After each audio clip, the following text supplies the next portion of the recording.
They came for him near the end of the muster. Vorkes must have sent them, he thinks.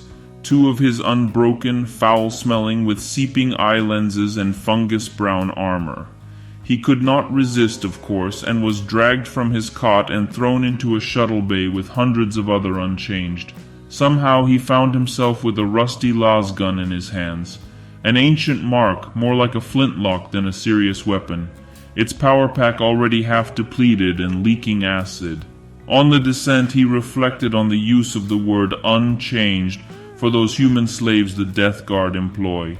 It is a strange name, for they have all been changed in many ways. Some of that is physical. They carry sores and boils and infections beyond count.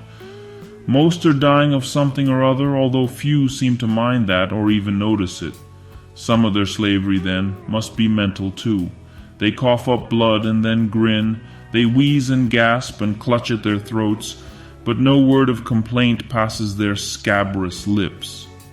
Some are little more than imbeciles, the ones that grin all the time and seem like flesh puppets, but others retain at least some faculties. These are the ones that man the crew stations, that aim the ship's great guns, that pilot the shuttles and refuel the landers. They are mad by imperial standards, but not insensible. Then again, as Vorkes told him, what is sane about anything in this galaxy? What is the greater madness, to be sick and happy or healthy and desperate? Such blasphemy, he thinks. How swiftly I have fallen.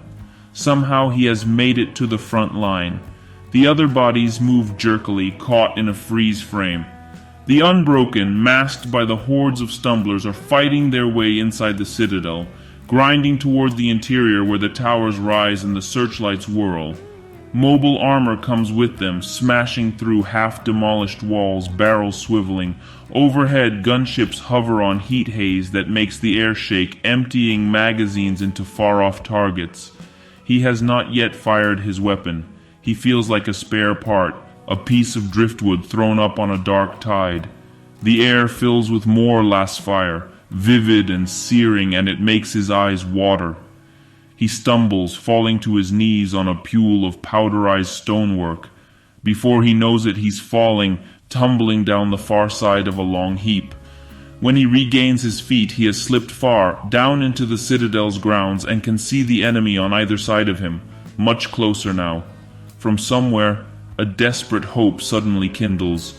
He holds his gun up, holds his other hand up, and staggers towards the nearest barricade. "Do not fire!" he croaks. "I can fight with you." This is the only way out. One last time, fighting with those he has doomed. If he kills one of the monsters this way, just one of them, that would be something. He gets closer and can see the glint of gray helms over the heaps of rubble. "Let me!" he shouts. The first shot hits him in the shoulder, throwing him back. The beam slices straight through, punching the mesh of his uniform and fizzling out the other side. He reels and drops to one knee. Then another one hits him, slapping into his chest and hurling him onto his back. It doesn't hurt. It is just cold. He feels a trickle of blood in both wounds, but it is black and stinking. He rolls over, coating himself in mud. Both of those wounds should have been fatal, but he is still breathing. He tries to lift himself, and his arm gives out. He collapses back to earth, and his face hovers for a moment over an oily puddle. There is a flash in the skies, some starburst of munitions going off. And for a fraction of a second he catches his reflection in the water. No wonder they fired. He barely looks human. His eyes are bulging, his cheeks hollow. His old uniform is just rags now, exposing a horrifying body, jutting ribs, swaths of bile-greased fat. He has no teeth. When did he lose those? Just an empty mouth that runs with bloody saliva. He has no hair, and the skin on his scalp is flaking off, uncovering the skull beneath. He hangs there for a moment, over the water, staring. If he still had a heart, it would be hammering. His fists clench, dragging through the bloody gravel. He wants to scream, but he has already done so much of that. This is how I look to them. And he finds then that he cannot even remember what he looked like before. He gets up. He is panting, but not from exertion. He is still cold, but there is something else inside him now.